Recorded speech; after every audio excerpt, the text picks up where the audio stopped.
এই মুহূর্তের কিছু আপডেট করা তথ্য নিয়ে হাজির। নমস্কার, আপনারা দেখছেন জব ফিল্টার চ্যানেল। আজকের আপডেটটি ভীষণ ইন্টারেস্টিং, বিশেষ করে এসএসসি চাকরি প্রার্থীদের জন্য। যাই হোক বন্ধুরা, আপনারা সকলেই জানেন কিন্তু আজকে কিন্তু যে সুপ্রিম কোর্ট, সেই সুপ্রিম কোর্টের কিন্তু আজকে রায়দান ছিল।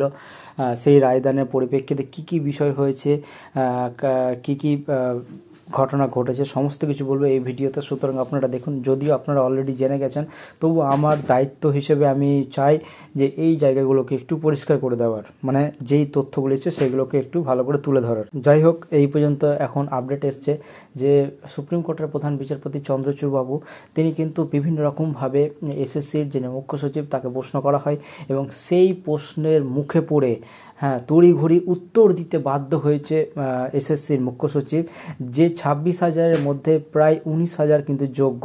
কিন্তু এই যে 19,000 যোগ্য প্রার্থী, এটা কিন্তু স্বীকার করে নিলেন এসএসসির যে মুখ্য সচিব, তিনি বারবার স্বীকার করেছেন।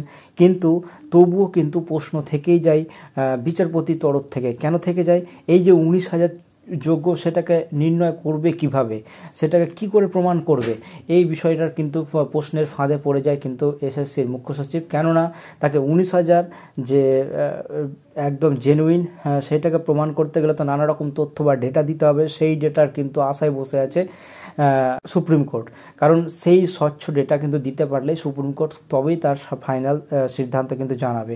কিন্তু বিভিন্ন এর পাশাপাশি আরও জিজ্ঞেস করা হয় যে বাকি যাদের সমস্যা রয়েছে, 6,000 যে সমস্ত চাকরি প্রার্থীদের চাকরি আজকে যাই অবস্থা, তাদের ওএমআর সিট এবং 26,000 যে ওএমআর সিট, সে সমস্তটাই প্রকাশ করার কথা বলছে। এবং তার নিরেখে কোনটা সঠিক, সেটা নির্বাচনের জায়গাটা কিন্তু এখনও অস্পৃষ্ট হিসেবে থেকে যাচ্ছে, কিন্তু মানে পরিষ্কার হচ্ছে না। কেননা বিচারপতি এই 19,000-এর মধ্যেও কিন্তু কিছু কিছু ভুয়ো অযোগ্য প্রার্থী কিন্তু রয়ে গেছে, এরকমটা কিন্তু ধারণা রয়েছে।